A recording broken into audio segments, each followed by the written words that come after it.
Good morning, GHS. I'm Ali Baird, and you are watching GTV. We know that we just released a show late last week, but there is so many breaking news stories that we could not wait any longer. Stay tuned, Gearing. GTV starts now.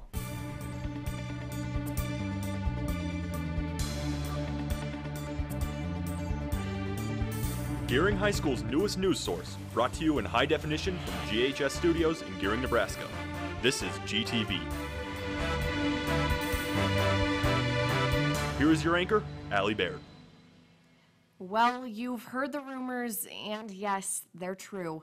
Gearing High School will be moving to completely closed campus for lunch, but they are not waiting until next school year to make this change. Starting today, all students must remain in the building during the lunch period.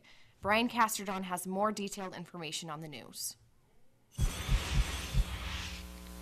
Last night, the principal, Mr. Eldon Hubbard, met with the Board of Education, having great discussion for hours. What was the topic, you ask? Mr. Hubbard was asking them if they could have the high school open campus policy revoked. He says that too many sophomores are coming in late from lunch, and the behavior reported from outside businesses and restaurants is outrageous and ridiculous. We asked some students earlier this morning, and their responses were almost what we expected. Check it out. I don't like that because I like to go out and eat during lunch. I like to go get food that's not here because the cafeteria food isn't that great. So, I don't know. Okay. Wait, did you make that as a decision? Yeah, what do you think about that? I don't really know. I don't really like it, but I mean, if it's his decision, if he wants to close it, I guess he can. If it's for like bad grades, I could understand. If it's for like too much stuff going on in the parking lot, I can understand. But if it's just for wanting to do it just on an average, just because he can, I don't think that's right. But if there is actual reason, probable cause, I think it would be kind of a okay thing, depending on how like probable it is. Although this decision may anger many students, particularly next year's seniors, this is a decision that is set in stone. This has been Brian Casterdon reporting from GHS. Back to you, Ali. If anyone still has any concerns or complaints regarding this information, you may talk to Mr. Hubbard directly in his office. If anyone would like to speak to him outside of school hours, talk to any member of the GTV staff, and we will get you his home phone number. Riverside Zoo staff members have been sick all morning about the disappearance of the beloved monkey Scooter.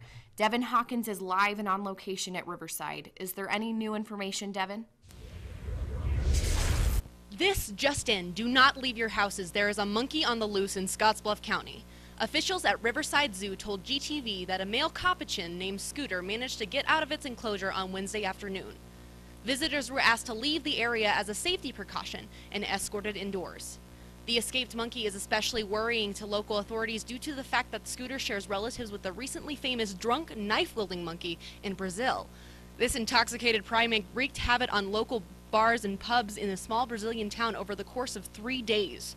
Zoo officials say that there's no telling how long it will be until Scooter snaps. Luckily, the station reported that Scooter is thought to be asleep in a storm drain, assumably in a drunken stupor from the night prior. Staff are very hopeful that he will come out on Friday morning. The Stu posted a message to Scooter on its Twitter account late Thursday that said, "We have you in our sights at Scooter, so sleep well, little capuchin, because we will have you home soon." I'm Devin Hawkins reporting live from the zoo. Back to you, Ellie. Hopefully, Scooter will be found and brought back to his home safely soon. If you would like to be a part of the community-wide search or have thoughts and well wishes, use the hashtag #BringScooterHome. For years, the United States has been one of the only countries in the world not using the metric system. Well, that is about to change. We have Landon Vaca at the Department of Roads right now. Landon, can you tell us what's going on? Today it has been confirmed that the U.S. will be switching over to the metric system. Yes, that's right, we don't have gallons, we have liters. We don't have miles, we have kilometers. Even though the new signs will start going up next week, the process won't be complete until many years later. The U.S. Bureau of Transportation is glad that, and I quote, "the U.S. has finally caught up with the rest of the world." But on top of this news, oil and gas companies have said in a news release that they will keep the prices the same even though you will be receiving less gas. I'm Landon Vaca reporting with GTV News. Back to you, Allie. Well, it might be weird to transition from miles to kilometers at first, but I'm sure you will all get the hang of it. As you all know, the infamous Donald Trump has been trying his hardest to get into the White House. Well, as it turns out, he might have done just that. Jake Hansen is there right now to give us the inside information on this scandal. Jake?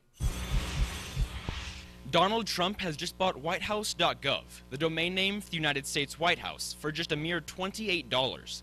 And due to a rare legal blunder, ownership of this domain constitutes actual ownership of the physical White House. He said that he was happy he was finally able to influence something using his wealth, and is excited over this new revelation. I didn't think it would actually go through, he said, but I'm glad it did. After the transaction was finalized, he was directly emailed twice about the sale. It took the Secret Service and the NSA 4 hours to realize their blunder. This, however, has happened before, such as when Microsoft forgot to renew its hotmail.co.uk domain name. It was purchased, thankfully, by someone who intended to hand it back over. Trump, however, has bigger plans for whitehouse.gov. This is finally proving that Donald Trump will do anything to get into the White House, one way or another. Back to you, Alan. Let's hope that this will all get sorted out and that the White House can stay a historic monument, not just the newest Trump Tower. Sir Mix-a-Lot is coming to Scottsbluff this summer to Shots Bar and Grill on Broadway. A couple of weeks ago, the legendary hip-hop artist confirmed he will be performing Friday, June 3rd and Saturday, June 4th. After speaking with Sir Mix-a-Lot himself, he revealed how he got his inspiration for his #1 hit, Baby Got Back. It turns out that back in 1991, when he was in town for a wedding, he saw GHS staff member Matt Solomon getting his groove on at a wedding reception. And I'm not sure why anyone would lie about that. If you didn't get enough GTV or enough disappointment this episode, go check out our website, gearingtv.com, for more insight. Thanks for watching, Gearing. This is GTV, and we'll see you next time.